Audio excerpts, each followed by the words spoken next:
Esse assunto é para tu aprender a lidar com dados, data mesmo, entendeu? Vai ter bastante é, dados para você escrever tabelas, encontrar medidas de tendência, como a média, coisas assim. Depois que você entender isso, você vai poder calcular coisas ainda mais interessantes, como a probabilidade de algo acontecer. Mas para isso tem que saber lidar com os dados primeiro.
Tudo fácil por enquanto?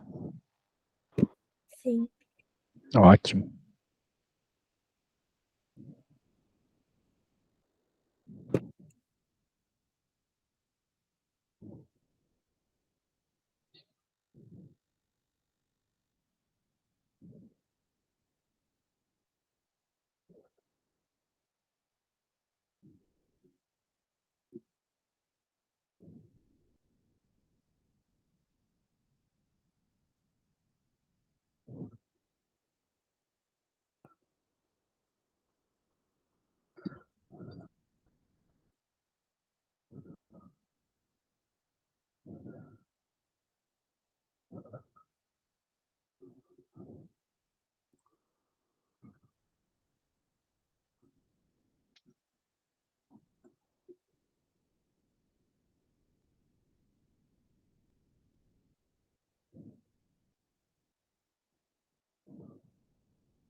Ah, eu falei que não ia ser tão fácil assim.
Vou te dar uma dica numa situação como essa, tu não precisa ficar perdendo tempo pensando nas metades, entende? Tu pode simplesmente juntar as metades. Por exemplo, tu tem duas metades de casa aqui, vale por uma. Daí fica mais fácil, eu acho.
Ah, bem, olha só, eu acho que a gente já foi bem nisso. Não precisa terminar. Depois, se tu quiser terminar, tudo bem.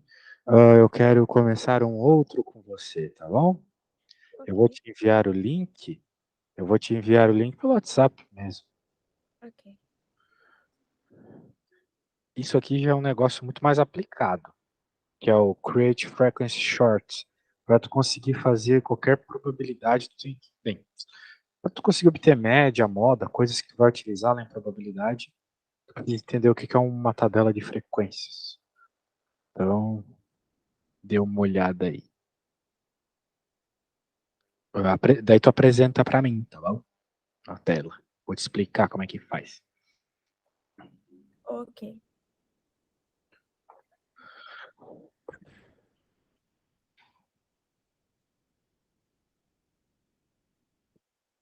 Deixa eu terminar isso aqui.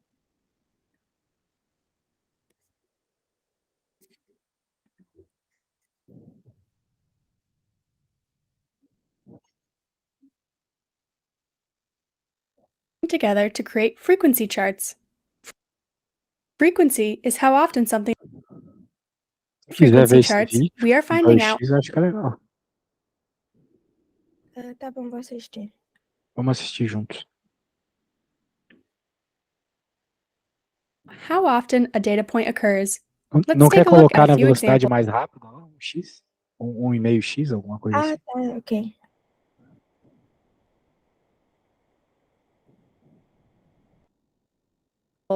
Mr. Peterson's class counted the number of letters each student has in their name. Use the data to complete the frequency chart. We can see from this frequency chart that 2 students have 3 to 4 letters in their names, 5 students have 7 to 8 letters in their names, and 1 student has 11 to 12 letters. We are missing the data for the names with 5 to 6 letters and names with 9 to 10 letters. Let's look at our data to first find how many students had names with 5 to 6 letters. 1, 2, 3, 4, 5. There are 5 students whose names have 5 or 6 letters. Let's write that in our frequency chart. Now, let's see how many students have names with 9 to 10 letters. 1, 2, 3. There are 3 students whose names have 9 or 10 letters. Let's write this in our frequency chart. This frequency chart now shows all the data for the names of students in Mr. Peterson's class. A publishing company monitors the number of misprints per book. Use the data in the histogram to complete the frequency chart. If you look at our frequency chart, you'll notice we are missing the data for 1 to 3 misprints and 10 to 12 misprints. Let's begin by finding out how many books had 1 to 3 misprints. If you look at the histogram, this first bar represents the number of books with 1 to 3 misprints. The bar goes up to 8, which means 8 books had 1 to 3 misprints. Let's write this in our frequency chart. Now, let's look at the histogram again and find out how many books had 10 to 12 misprints. This bar represents books with 10 to 12 misprints. It stops at 4, which means 4 books had 10 to 12 misprints. Let's write this in our frequency chart. Now this frequency chart shows the number of misprints per book. A grocery store recorded how many dollars people spent food shopping during 1 week. Use the data in the stem and leaf plot to complete the frequency chart. If you look at our frequency chart, you'll notice we are missing the data for $30 to $39 spent and $60 to $69 spent. Let's begin by finding out how many customers spent $30 to $39. If you look at the stem and leaf plot, we know that a customer spent $33, another spent $35, and someone else spent $39. That's 3 customers that spent between $30 and $39. Let's write this in our frequency chart. Now let's look for customers who spent between $60 and $69. One customer spent $62, and another spent $64. That's 2 customers that spent between $60 and $69. Let's write this in our frequency chart. Now, this frequency chart shows how many dollars people spent at the grocery store during a week. To determine how often people go to the beach during the summer, a reporter asked how many times they went to the beach in the first week of July. Use the data in the line plot to complete the frequency chart. This frequency chart is missing the data for each row. Let's start by finding out how many people went to the beach 0 times. 1, 2, 3, 4. These 4 X's represent 4 people who went to the beach 0 times. Let's write this in our frequency chart. Now let's count how many people went to the beach once. 1, 2. 2 people went to the beach 1 time. Let's write this in our chart. Next, we'll count how many people went to the beach 2 times. 1, 2, 3, 4, 5. 5 people went to the beach twice. Now, 3 trips. 1, 2, 3, 4, 5, 6, 7. 7 people went to the beach 3 times. Lastly, how many people went to the beach 4 times? 1, 2, 3. 3 people went to the beach 4 times. By using the line plot, we were able to fill in the frequency chart for how many times people went to the beach in the first week of July. The local science museum collected the ages of their visitors this past Friday. Use the data in the first frequency chart to complete the second frequency chart.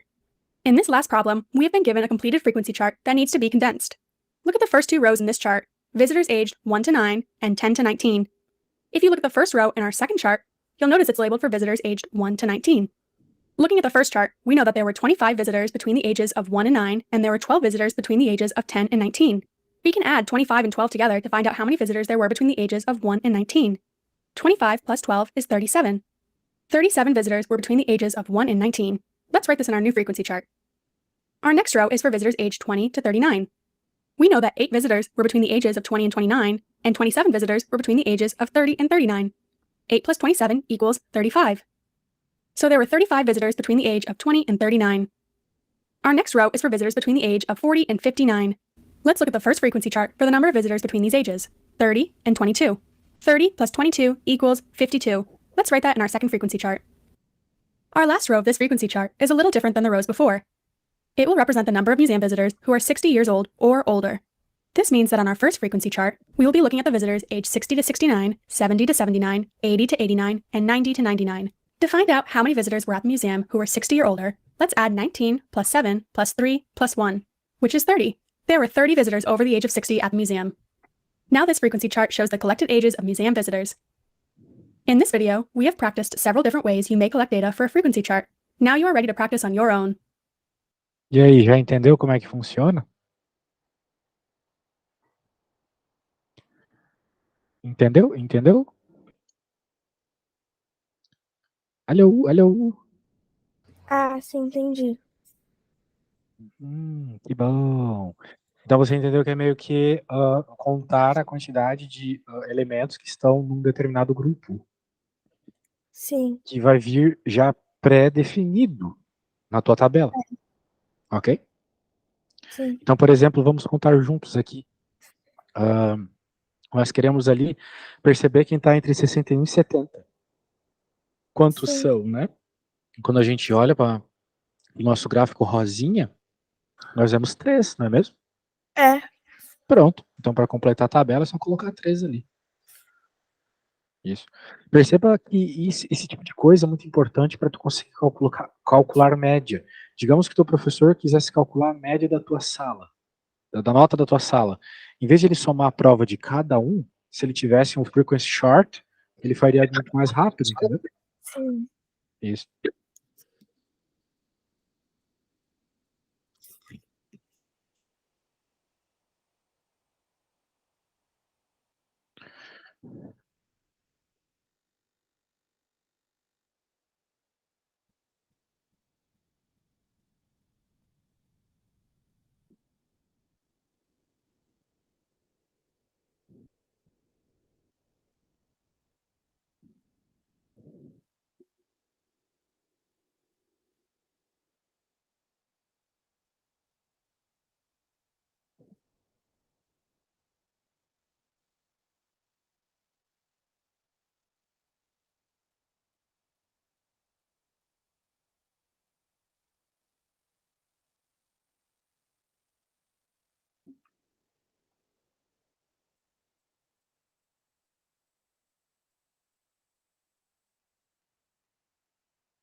Tá achando fácil, Sofia? Um pouco. Me conta mais sobre como foi tua prova. Foi boa. Eu ganhei aqui minha nota. Eu acabei de ver no meu aplicativo aqui. Eu ganhei meeting, que é tipo. É muito difícil como explicar, não sei como explicar que vai fazer sentido, mas tipo. É tipo. Você passou. É tipo. Não sei, eu acho que é tipo um 8,5, 9. 8,5 a Nossa, que legal! É. Ele acabou de postar aqui. Você melhorou muito durante as nossas aulas. Eu fiquei bem impressionado na última. Eu achei a prova facinho, menos alguns word problems, mas o resto eu achei bem fácil. Tipo, os de, tipo, pra fazer, que é tipo, tem daí os dois, tipo, tracinhos, daí, tipo, 12, sabe? Esqueci como isso é chamado. Ah, sim, as Rachel. Aham. Ratio eu achei bem fácil.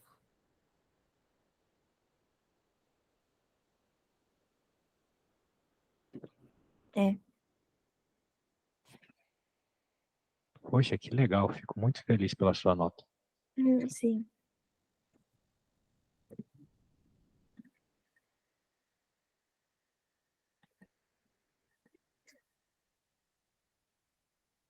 Caiu aí o IXL? Coloquei aqui de novo. Ah, tá. Falando nisso, eu preciso ir ao bathroom. Just a Tá second. bom.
Ah, essas shorts hein, estão cada vez mais chatas. Esse tipo de tabela é uma coisa que aparece bastante. Você entendeu o que está acontecendo ali? Não muito. Ah, bem, o que é stern? Stern? Ah, Stem, desculpa, stem. nem sei em português, mas é a coisinha que conecta, tipo, a flor com o chão, a terra. Assim, tipo a raiz. É, Caule, raiz. Aham. caule. Aham. Use the data in stem and leaf plus to complete the frequent chart below. Só um segundo para eu lembrar como é que faz dessa vez.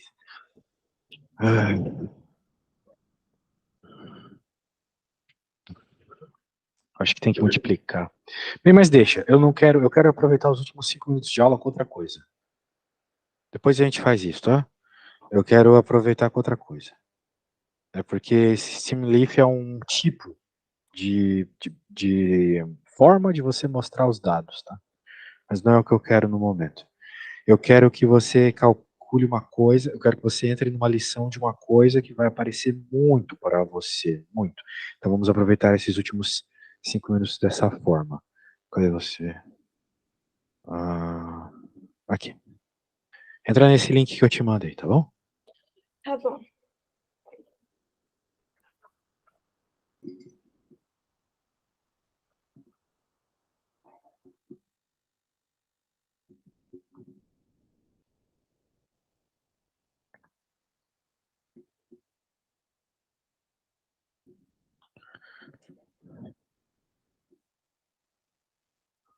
Deixa eu pegar meu carregador que meu computador tá 2%.